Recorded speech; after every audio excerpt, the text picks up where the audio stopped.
you could be my friend, that you could make things better just because... Hello, Ted. It's not time for me to be at the station yet, is it, Ted? I just called him Ted and she called him Ted. His name's Todd, isn't it? Yeah, my name is Todd, but in the show it's Ted.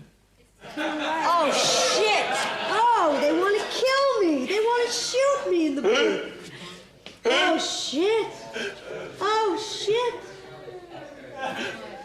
Oh, they want to shoot me. That was like the first that goes the opposite way, huh? Oh, my God, they want to kill me. It'll excite you. It'll excite you. You could be falling for it all the time. Dancing on the borderline. It'll excite you.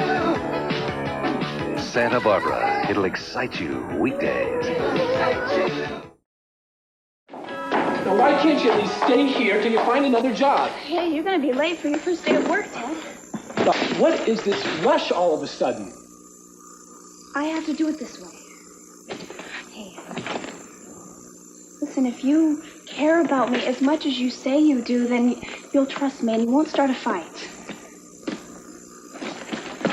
Haley, 2 weeks ago, I was begging you to find another job so you could get out of this house, but you gave me 20,000 reasons why you couldn't. Now tell me, what has changed? I can't talk about it now. Not when I know that you're going to be going right out the door to work. Oh, you think I'm just going to walk out of here knowing that you're going to leave and I'm never going to see you again? Ted, I'll let you know where I am. I can take care of myself. I'll be fine. Are you going to move in with that guy? Is that what the secrecy is all about? What guy? The one whose apartment I followed you to. Angel? Yes. Of course not. Ted, that really hurts me to think that you would even think something like that. What am I supposed to think? You are not telling me a thing. Did you take the job at the Orient Express that I've been trying to get you? No. Well, I have a few other jobs lined up. Oh, now, wait a minute. Do you have any money? I cannot believe you're just going to take off and you have no idea where you're going to stay. I don't want to talk about it anymore. All right. Haley, I got to go. Promise me that you're going to meet me at the station later on today. I don't think I can, Ted. I have to go out and... Wait. It's my first day as a teacher. You got to be there for some support. Please. Okay. I'll be... You promise? I promise. I want okay, you to... no, I got to go. I'll see you at the station.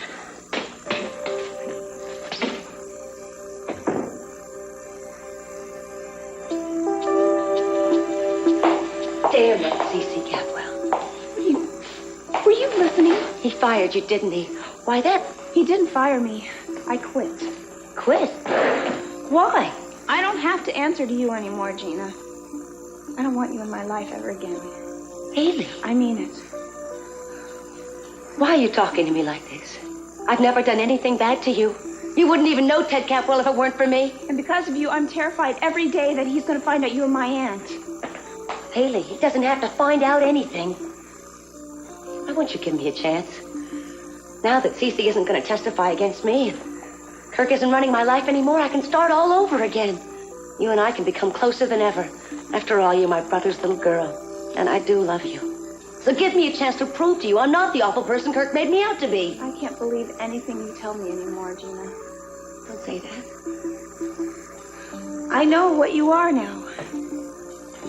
Don't start hating me like everybody else. I don't hate you, Gina. I'm afraid of you. Did something happen this morning, Brooke Center? I told her she was getting a roommate today. She didn't react well. Kelly, look at me, please. I know you want to get well, but to do that, you're going to have to cooperate with the people who are trying to help you. We believe that making friends is an important step towards health. That's why we insist that all of our guests have roommates. Now, you wouldn't want to be treated any differently from the others, would you?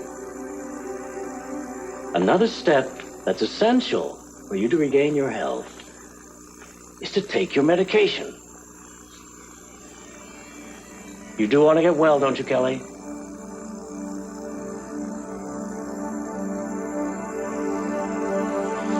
That's a good girl.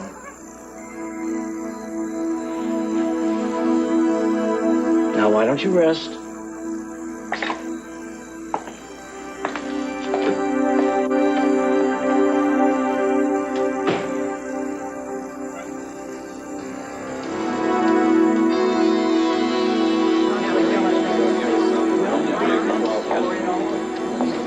I don't know. Maybe it isn't such a bad thing after all.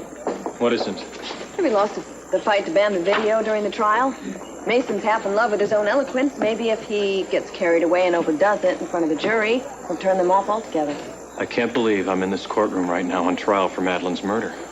It's like a nightmare, some grotesque joke. Nobody's laughing, David. We take cold-blooded murder pretty seriously around here. You're not in front of the television audience yet, Mason. You know, I just thought I'd give you one last chance to enter a plea of guilty before the judge throws out the first ball. Why don't you head on back to left field where you came from? It's just as well. My opening remarks are brilliant. I'd hate to have to scrap them. You should take notes. Never hear yourself described more accurately. All rise.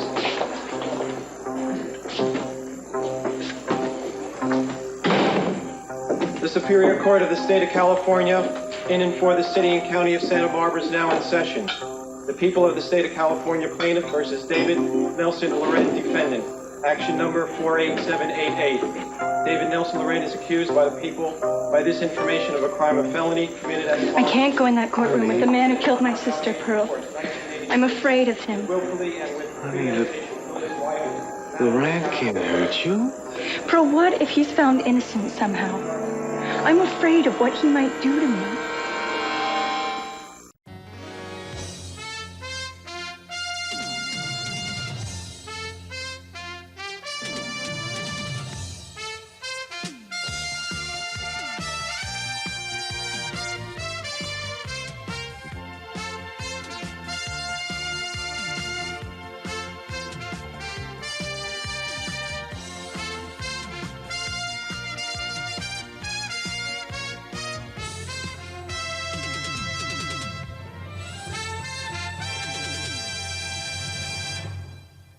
I still don't understand what happened to her other roommate. All I know is the orderly said Alice became violent, almost hysterical. Kelly, go to the conference room, please. Well, something our roommate said must have triggered it. Well, I have Hennessy in isolation and Alice here, but we'll have to watch her very closely for more signs that she might be dangerous to herself or to others. That patient shouldn't be roaming the halls. I better check on him. Nurse, that patient is exactly where I want him to be. I don't understand that. His name is Dr. Justin Moore, and he thinks I don't know that he sneaked into the hospital. Sneak in? However, I have every intention of making his visit with us a truly memorable one. My job is to present you with the facts in this case, the physical evidence and the testimony that will help you to arrive at your verdict. Well, they're easily understood. Fact, Madeleine Laurent died at the hands of another. She died a slow, horrible death. The medical examiner will testify to that. Fact, the accused, her husband, repeatedly lied to cover up his presence at the scene of the crime at the very hour of the assault on her. The state will prove that Mr. Laurent made 2 visits to that bungalow, one the day before the murder and a second, unexpected one, on the fatal day. Fact, Madeleine Laurent was planning to divorce her husband, thereby excluding him from the possibility of inheriting her substantial estate, an estate which conservative estimates put in the tens of millions. Now, there are other truths in this case that only Madeleine could tell us of, were she alive today. What her real feelings were for this man to whom she was married but planning to divorce. What she thought when she looked up and saw him returning unexpectedly to the bungalow that day. Did she have any suspicion of what was on his mind, of what his intentions were? That this man with whom she had shared her life, whom she had helped and supported emotionally, socially, and financially, was about to bludgeon her with a hammer and leave her in that bungalow to die. That when he finally ran out of there, it would be with her blood on his hands. What must have flashed through her mind the moment she realized what his intentions were? Well, she must have been struck with terror. She must have pleaded with him not to hurt her, reminded him of the love that he once had for her, even offered him money in return for her life, but he wouldn't listen. because he had come there knowing what he wanted to do, and not even the sight of his beautiful young wife begging for her life was enough to stop him. Now, he'd come there knowing what he wanted, and what he wanted was everything that belonged to her. And that is as much the truth in this case as any of the physical evidence you'll be presented with. I ask you to look at this man. See him with Madeline's eyes as she saw him on that day, the moment before her life ended. See him with her eyes, and justice will be served. Disraeli said that justice is truth in action. I believe that when you hear the facts that will come forth during the course of this trial, you will discover the truth.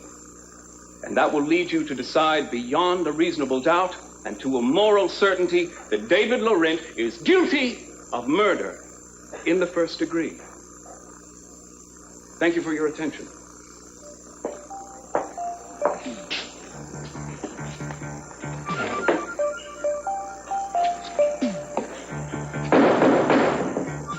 There'll be a 10-minute recess.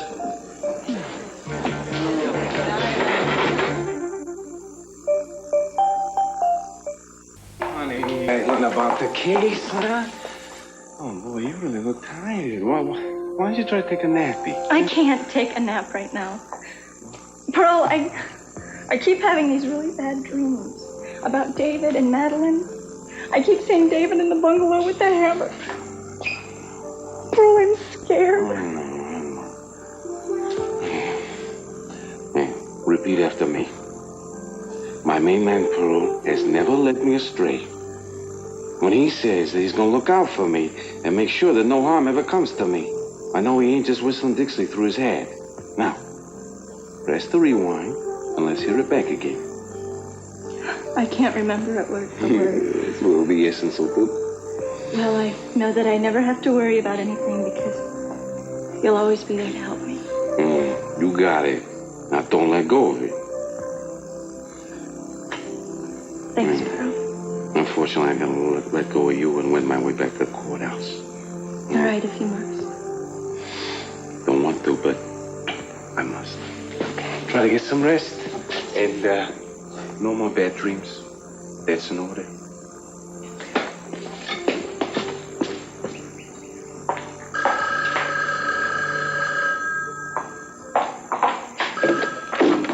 Hello? I want to speak to Courtney Capwell. This is Courtney. He killed your sister.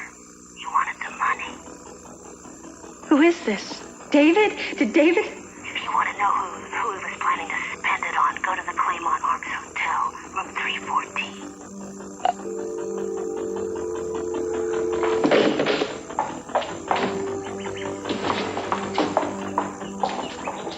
What are you doing here again? Haley, I couldn't leave you like that. The only good thing about all this mess is that the people I care about don't know I'm related to you, and now you're going to ruin that for me, too. Haley, I have never wanted to ruin anything for you. All I ever really wanted was the best for you. We're family. Don't you say it. Don't you dare say that. Family, I'll tell you what family means to you. Lying to people. Cheating, stealing from them, and if you don't get what you want, you end up killing them. Look at what the Capwells have tried to do to me. Gina, if they've done anything to you, you deserve it. You're only saying that because you're angry. Once you get a chance to think about it. Not anymore. You are a stranger to me now.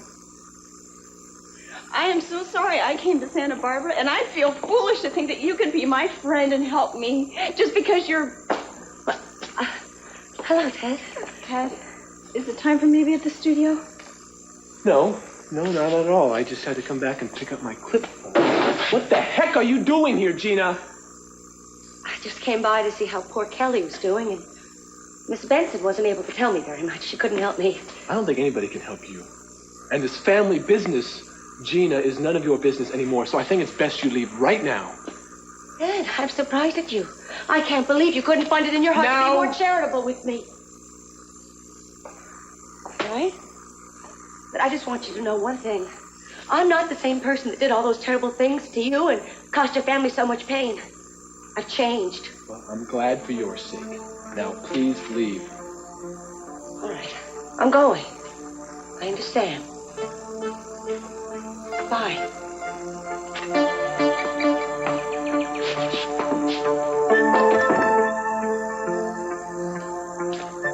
Kelly?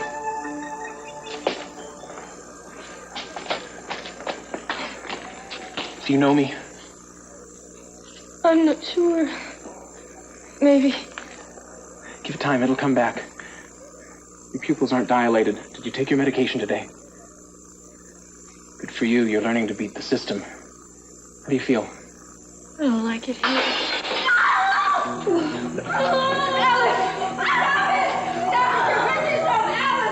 Security! Hurry!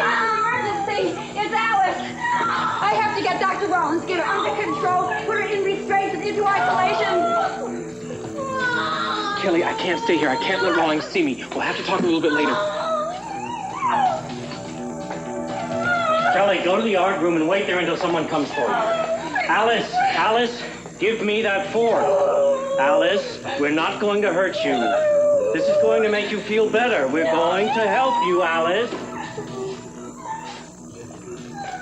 Don't take them, Kelly, but act like you have.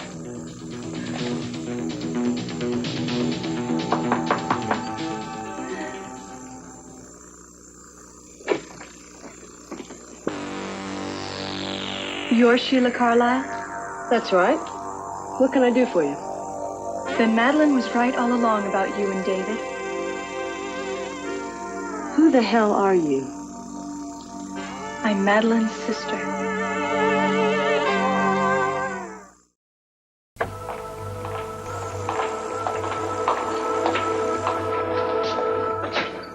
Kelly, I thought Dr. Rollins told you to wait in the art room. Well, now that you're here, I suppose you can stay. But Henry and I have to make a little search of the room first, just to make sure that Alice didn't hide anything else that could be used as a weapon in here. Don't miss anything, Henry.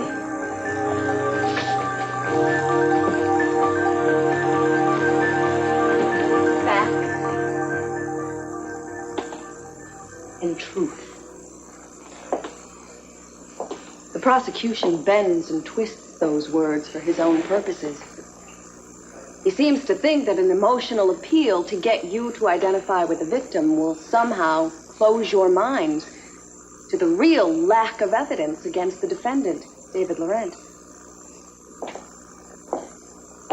Far from leading you to the truth, Mr. Capwell's tactic is to use this smokescreen of melodrama to divert you from it.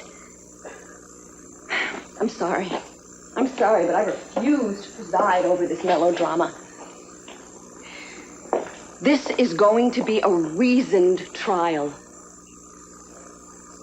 I will appeal to your intelligence and your sense of justice, rather than inflame your imagination. And I have to tell you, I am confident that you, the jury, will acquit my client for one simple reason. He did not kill his wife. He didn't come to Santa Barbara to kill her. He came to persuade her to give their marriage another try. Because he loved her. He loved Madeline. And not her money. Now, the special prosecutor will try to paint this picture of David as being this penniless adventurer who was always and only after his wife's fortune. This is a complete misrepresentation. Mr. Laurent has been a very successful businessman. He loved his work, and he was good at it. He was creative, he was enterprising, he was daring. And yes, he sometimes took risks which occasionally set him back with temporary reverses. Happens to the best of us. Now, his wife, Madeline, helped him out on one particular occasion by lending him some money for one particular enterprise. But he was never dependent on his wife for a living. If he had walked out of that marriage penniless, he would have his choice of any number of high-powered, high-paying jobs to choose from. Now, I will bring in witnesses to testify that whatever Madeline Capwell Laurent contributed to the marriage financially, Mr. Laurent more than made up for by his business expertise. Madeline wasn't interested in business. She gladly left the exhilaration and the headache of it to her husband because theirs was an equal partnership in value, both given and received. All right, let's get back to these facts that Mr. Capwell seems to think will prove beyond a reasonable doubt my client's guilt. No, wait a minute. I'm going to try a different tact. I'm going to tell you what it will not prove. It will not prove that David came to Santa Barbara to kill his wife. It will not prove that he was there in the bungalow at the time of the attack. And above all, there is no evidence. The evidence will not show that there was any real motive. So you see, the state's motive for murder is no motive at all. I'd like you to do something for me, if you will. I would like you to look once again at David Laurent, but this time with no one's eyes but your own. Please don't cloud your vision with Mr. Capwell's fantasies, because we are here to search for the real truth.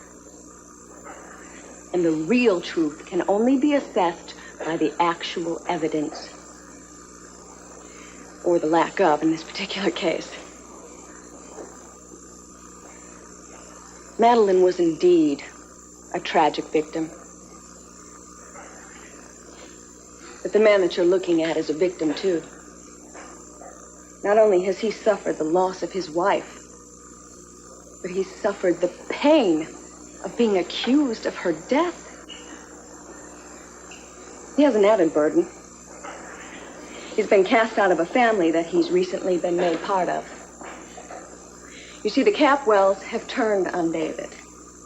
They've pitted their wealth, their influence, and their powerful connections against him. In fact, in their eyes, he's already been found guilty, without benefit of a trial. They've even exercised their influence right here in this courtroom. He is on Capwell turf, and they are determined that he will be convicted as a murderer. Now, there's probably one last question nagging at your mind. If David was such a decent, devoted, loving husband, why did she want to divorce him? Believe me, that's a perfectly human, natural question to ask, but one that mustn't be answered easily. There were two people involved in this marriage. If things went wrong, two people are responsible. Madeline was a capable, a bright, and a very attractive woman.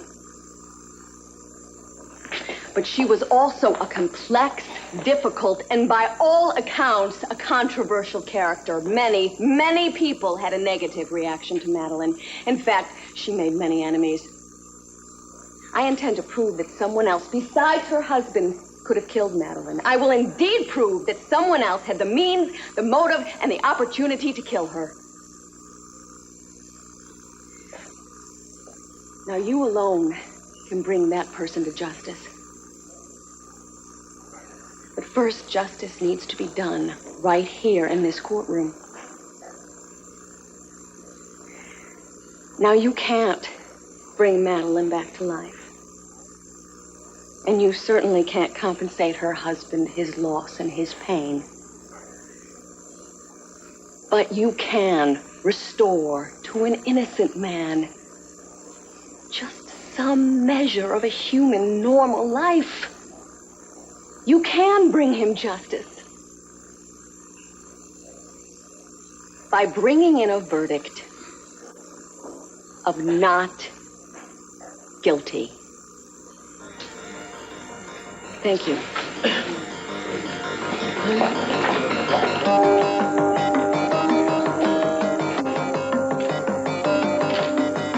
Look, David loved your sister very much, and he could never have killed her. And he didn't cheat on her either. At least not with me. And I doubt with anyone else. He is a sensational guy. And I'm not saying that if he hadn't pushed it, I might have been tempted. But he never did. He was very much in love with your sister. Madeline definitely thought there was something going on. That's too bad. She didn't know what she had. What are you doing in Santa Barbara anyway? I'm here on business. Now, how did you know where to find me? I'd rather not say. Okay, have it your way. but I'd like to finish dressing now, if you don't mind. Oh, no, stay. I'd like to get this settled once and for all. So would I. Good.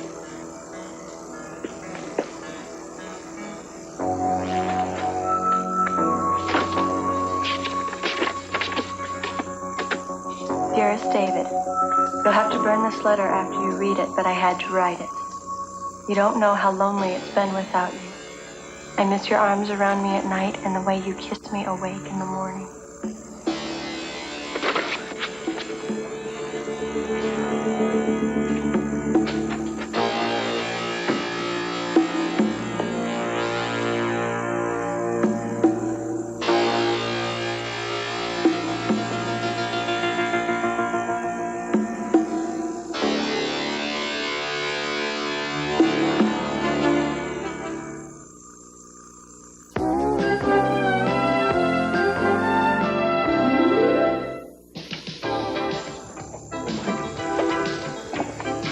Your sign on? Yeah. I can't believe you're writing it out. Are you afraid you'll forget your own name? As a matter of fact, yes. So please, just leave me alone. In fact, why don't you just go on home and listen to it on the radio, please? You just slip what remains of your mind. I still work here, even if I'm not on the radio. Besides, I wouldn't miss your debut. You want to learn something, huh? Well, I'm flattered. Don't be. I'm sure you're gonna hyperventilate. And I'll be there to step in without missing a beat. Hi, everybody. This is Ted Capwell, and this is Jane Wilson on KUSB, your all-campus radio with great platter and great patter. I'm not giving up, Steve. If you mess up, I'm the first one in line. Jane, you should have been first in line. I mean, you did have a much better audition than myself. You are a liar. You don't believe me? Oh, sure, I believe it. But I just don't believe you do. Look, be warned. I will not rest until this station has as many women as men. Good. I'm glad. You know, I've got a friend that's coming over here later on today. In fact, you met her. She was over here yesterday with me. She'd be perfect for the secretarial job. Oh, is she your girlfriend? No, she's just a friend who needs a job. Tell her she better apply someplace else. The station manager's all but promised me he's going to hire a man. My conscience will not stand aside and let another woman be turned into a slave. Hey there, sweetie. You don't mind sewing on this little button here for me? Hey, Jane. Don't you think it's a little demeaning to just assume that all women let themselves become slaves? I think it has to do a lot with Women their are attitude. conditioned for that. So much as they have to be protected against themselves. All right? What's your friend's attitude?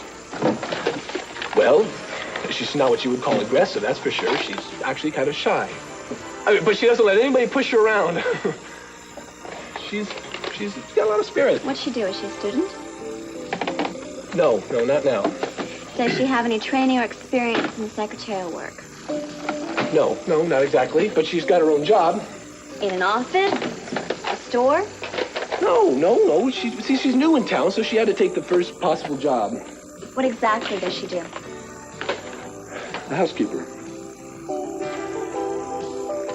Whose house? Mine, actually. Yours. Yes. So this girlfriend you're trying to pass off as a secretary was your family maid? Yes. And would you say, Inspector Castillo, that it was the accused's special brand of cigarettes found at the scene of the crime that led you to suspect that he might be something other than a devoted, bereaved husband? Objection, Your Honor. There's not a shred of evidence that my client has been anything other than a once devoted, now bereaved husband. Just because Mr. Capwell says it's true doesn't make it so. Objection sustained. Counsel, let's not get off on the wrong footing with this witness. Yes, Your Honor. Inspector Castillo, when you confronted the accused with this evidence, did he then admit that he had been in Santa Barbara and in that bungalow? No, he continued to deny it. Well, when did he finally change his story? When I told him I had an eyewitness who claimed to have seen him in town the day before his wife died. Mm-hmm. And this was only the first in a whole string of lies that he told you, was it not? Objection, Your Honor. Counsel is characterizing testimony that's already elicited. He's also anticipating the witness's future remarks. We ask the court to admonish Mr. Capwell to refrain from any more of these leading, suggestive, and otherwise prejudicial remarks. Mr. Capwell, you're out of order. I'll withdraw the question, Your Honor. Inspector Castillo, did you have any further conversations with Mr. Laurent regarding his wife's death? Yes, I did. And during the course of these, did any other inconsistencies turn up? Yes. Would you tell us what they were? Well, he stated at the beginning that he had no idea his wife wanted a divorce. Then he said that she had indeed told him she wanted one when he first came to town. Uh-huh. Go on. Well, he told me then that he'd gone back east until he was notified of the crime. He claimed he'd been working at home with the phone off the hook and checking with his secretary periodically. Later, he admitted that he'd actually flown back to Santa Barbara and was in town the day Mrs. Laurent was attacked. Anything else? Yes, I found a pair of cufflinks in his suitcase. And since all of his shirts had buttons, I asked him if he was missing a shirt. He denied that. It was only later, after traces of his wife's blood and tissue were found on those cufflinks, that he decided to tell us where to find the shirt he had been wearing that day. It was exactly where he said it would be. And what condition was the shirt in? There was blood on it. It was the same type as Madeline Laurent's. Quiet.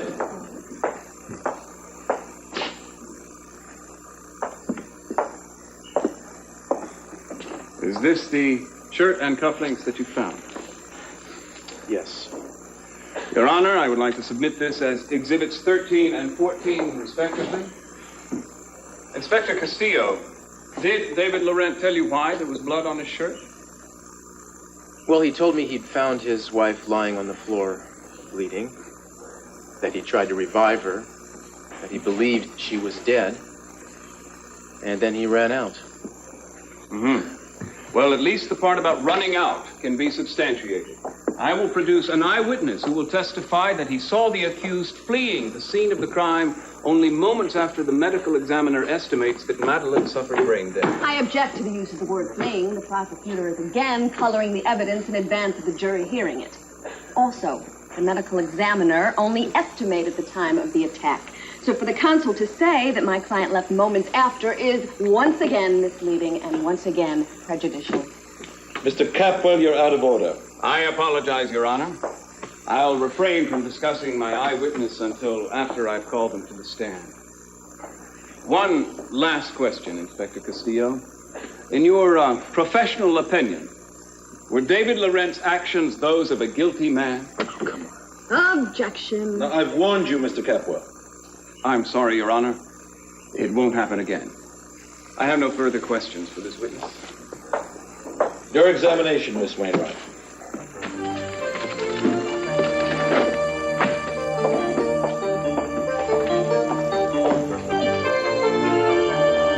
Dr. Rollins isn't going to like this at all, Kelly.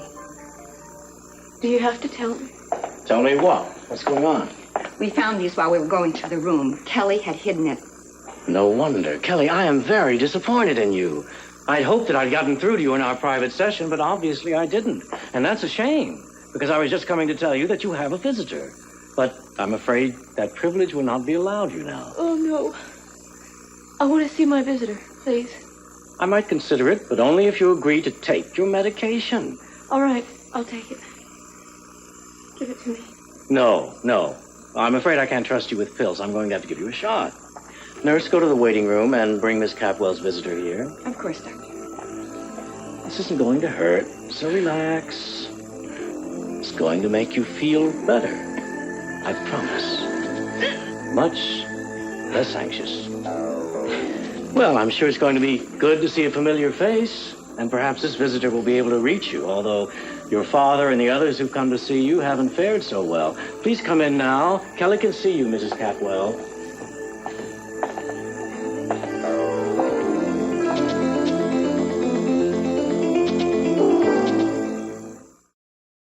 All right, let's get back to the shirt that was found. Inspector, could you tell us again how Mr. Laurent described the events that led up to his hiding it?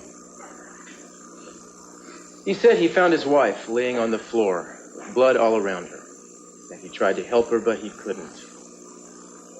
When he realized there was blood on his own shirt, he panicked, he said, afraid that someone would walk in, see him there, jump to the conclusion that he had killed his wife. He described to me how he ran out to his car and started driving, how he stopped at a breakwater and hid the shirt, put on a fresh one that was in his briefcase, I believe. And then he said he went to the airport. I see. Did the police recover any evidence, or has there been any testimony that disproves any part of Mr. Laurent's description of what happened? No. No? Oh. So in other words, there's nothing that contradicts or makes his attempt of what happened impossible. No. Thank you. Inspector, could you tell us about the arrest that was made when Mrs. Laurent was found? The capital chauffeur who drove her to the bungalow was discovered kneeling next to the body by the maid. Was there any other evidence against him? He'd had a couple of public run-ins with Mrs. Laurent. Eventually, though, you released him. Yes, there was not enough evidence to make the charge stick, and then, of course, the case against the accused began to gel. But you did make a mistake in arresting him. Well, I suppose you could call it a mistake. It's nice to know that the police aren't afraid of admitting their mistakes. No further questions at this time. And thank you. Any questions, Counselor? Yes, Your Honor. May proceed. Thank you, Your Honor. Inspector Castillo, did David Laurent ever once come forward of his own accord to tell you that he had been lying and that he wanted to tell the truth? No. And did he ever voluntarily change or correct any part of his story until he was forced to do so because he had been caught in a lie? No, he did not. That's all for now. Thank you, Inspector.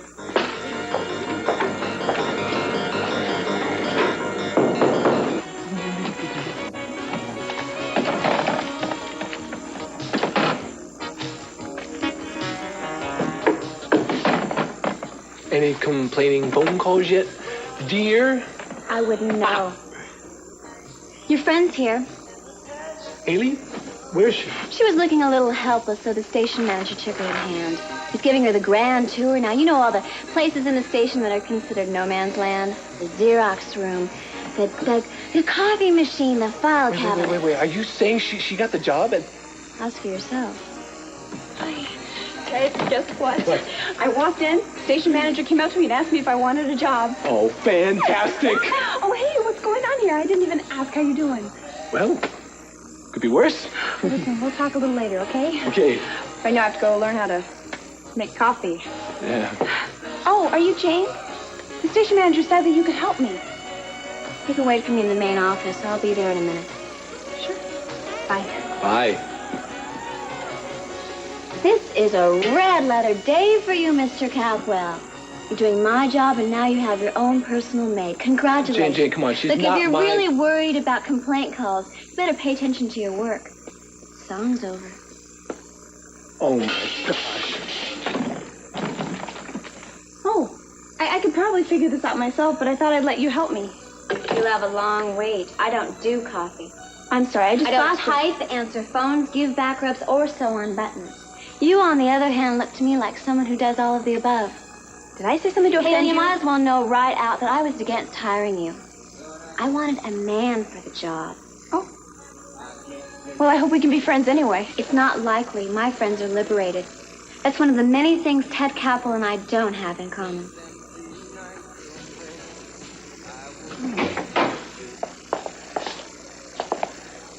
Is she like that all the time? She's usually depressed and disoriented. I believe she's suffering from an extreme reaction to her guilt over Dylan Hartley's death. Do you think that if someone could prove that she acted in self-defense, or that the circumstances of Dylan's death were different, that she might have a better chance of getting well? I'm not saying that at all. Her illness is far more complex than that. She's only sporadically in touch with reality. She's blocked the entire event altogether. Do you think you can help her? I believe your stepdaughter's condition can be cured by my method of treatment and fairly soon. May I see her again? Yes.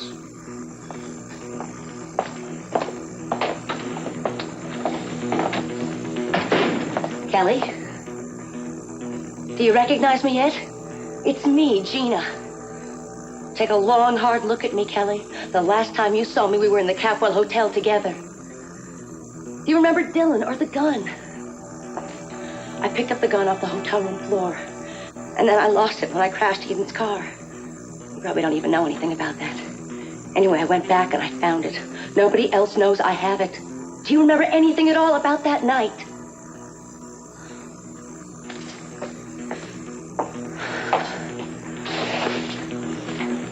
Kelly, I just know you're going to get well. But if you ever have to stand trial for Dylan's murder, I promise you I will come forward with all the evidence that I have. But in the meantime, I have to get my own life together. I mean, I can't be of any help to you unless I do that. Besides, I talked to the doctor, and he said it wouldn't even make any difference if you knew the truth. I think that I have to figure out the best way to use that videotape and that gun to our advantage. And I know a way that it can help me get back everything that belongs to me. My home and my son. Yes, I think my luck is finally beginning to change, Kelly. Besides, it isn't so bad here, is it? I mean, Dr. Rawlings really does think he can help you. And as long as you're sick, my evidence won't do you any good anyway. But I want you to get well as quickly as possible. Because the sooner you're able to stand trial, the sooner I can get back what I want.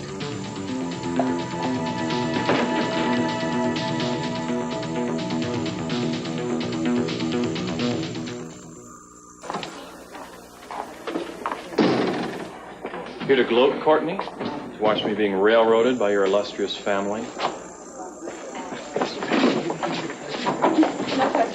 Mason? I think you would have been happy with the proceedings today. Mason, all I need to know is if you're having any trouble proving David's motive for killing Madeline. Are you asking out of idle curiosity, or do you have something to tell me? Well, I've just had a very long talk with David's motive. She's a brunette, about 5'7", and has been having an affair with him for quite some time. I even saw proof of it.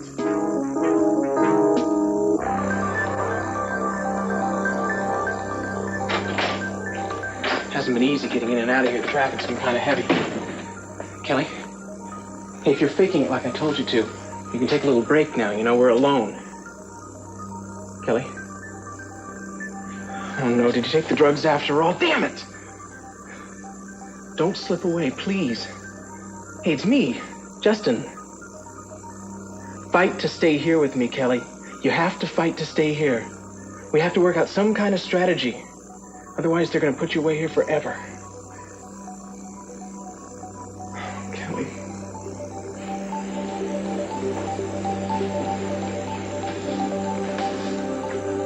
I remember.